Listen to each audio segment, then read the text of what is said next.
Hey, John here. So in today's video, I'm just going to show you more of a concept and how you can practice scales in a bit of a different way. I don't know how long you've been playing, but you've probably seen scales in two different ways. So if we take the C major scale, so you have this sort of caged position. So if you don't know what the cage system is, it's basically a system that's based on C, A, G, E, and D, and you build the scales around those chords. Personally, I'm not a huge fan of this system because I think it leaves gaps. Some people swear by it. It's not my favorite. And then you have the 3-note per string system, which is basically just starting on each degree of the scale and building 3 notes on each string.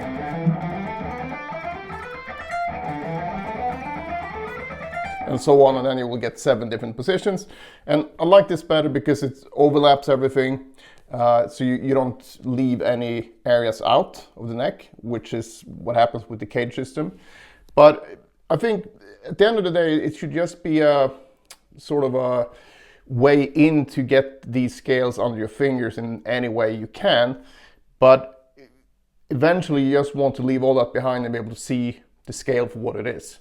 And Frank Gambale, who's a pretty good improviser, he recommended that on guitar, learn everything really well in like 5, 6, or 7 keys. So he said in his experience, you don't really need to do the whole practice everything in 12 keys, which a lot of jazz players do. But you also have to remember they usually play, you know, saxophone and piano, where everything is going to be different. It's a different thing, fingering in a different key, right? Whereas on guitar it's very pattern based. So once you've done 5, 6, 7 keys, you probably have no big issue finding the ones you haven't practiced. I think that's a really good idea, and I like to combine this type of practice with a drone. And I have a drone playlist that I'm going to leave in the description, so you can check that out. But you know, any drone you want to use, you can use that or use a backing track, whatever. But I like a drone because you can just chill out. You don't have to worry about any specific timing as you explore the fretboard in the way that I'm going to show you. So the thing that I want to show you here is that you should practice everything on one string at a time. This is not so much about technique as it is of exploring the fretboard in any one particular key. So if we do this in, let's say, C major, if I do that on the high E string, first of all, you need to find all the notes. So you kind of start doing that. And then once you have that on one, you have to go back and forth a few times. And like I said, have a drone ringing in the background so you can really hear how the intervals interact and how the functional intervals want to lead back to the root. That's really, really great ear training. But so you just sit around and play around with it basically. So there's no rules here. And you absolutely don't have to do it this tempo, or you don't have to jump around as much as I'm doing here either. It's just about playing around on this single string. And the very awesome educator Mick Goodrick called this I think he called it the realm of the electric ice skating rink, because you know, it reminded him of ice skating for whatever reason. So simply turn on a drone, start playing around, and start slowly at first and just try to find the notes.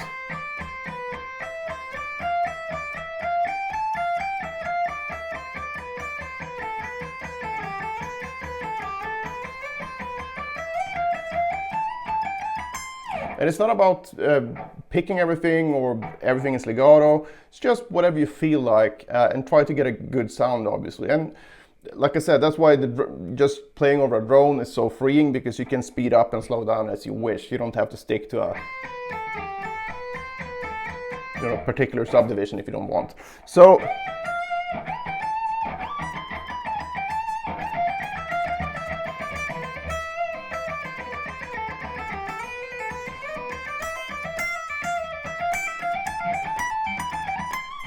and just play around like that, and then when you feel like, well, all right, I feel fairly comfortable with the high E string, or slash you get a bit bored, go to the next string and do the same thing. So So you find a note.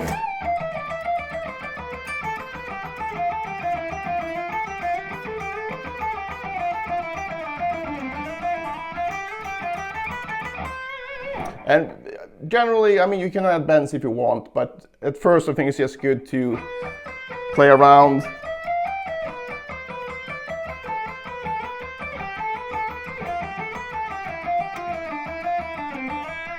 And also don't feel like you have to necessarily make you know, a big improvisation of it, where you know, it should be this awesome solo. Just let yourself explore freely on one string. And if you want to stay on a note, go to the G string for example, do that.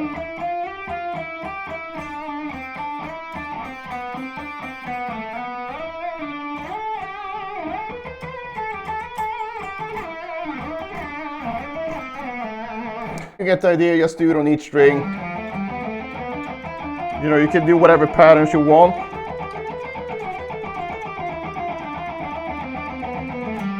Basically just do it enough so you feel like, yeah, you kind of know what you're doing, and then you go on to the next one. Because the next day you might have to do this again and again for several days before you really feel comfortable, and you don't have to remind yourself again of that particular string.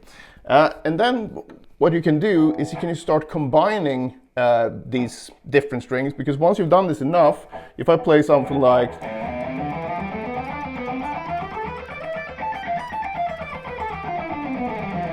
so basically I didn't even remember what I did, I just know that I played the notes out of the C major scale, because I can move, you know, I can start here in a more of a 3-note per string fashion, but then shift on that string.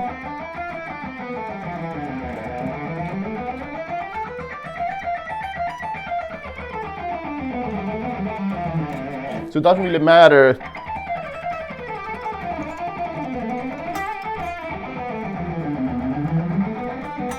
You don't have to think about anything after a while, because wherever you are, you can see options of going, you know, from here can go here or there, and that's just, you know, a note higher or lower following the scale, but you will also be able to go, and then I know that I have a note here,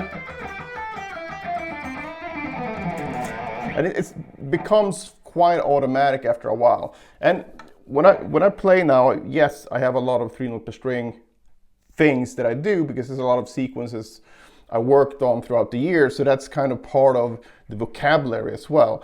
But the fact still remains that I don't have to stick to any type of specific position, and it frees you up a lot, like I said. Even though for a lot of the fast picking stuff, it's gonna be, you know, you can fall into those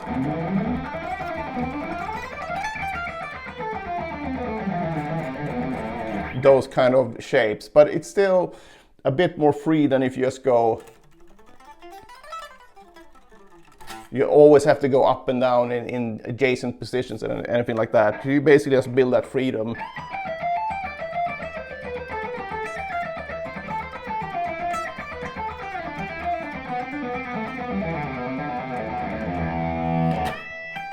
Start really simple, just do the C major scale, and then a nice thing to do is to play a different drone, any drone from the notes of the C major scale. So if you, for example, put the drone up to D, the C major scale now will turn into a D Dorian scale, because when you have a drone, your ear will relate everything to this note, so then we get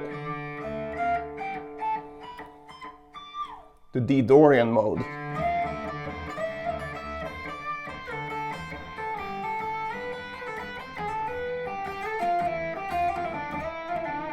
Right, so obviously you don't want to have that ringing on your same guitar, but if you try this with the C major scale first, making sure that you have everything right, and then just try changing the drone note to any of the other 6 notes in the C major scale.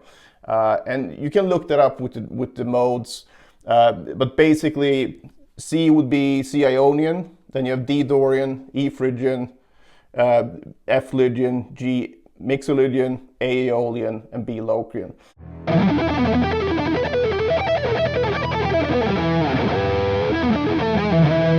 in the day, I used to have real issues with fast alternate picking when it came to 2 notes per string.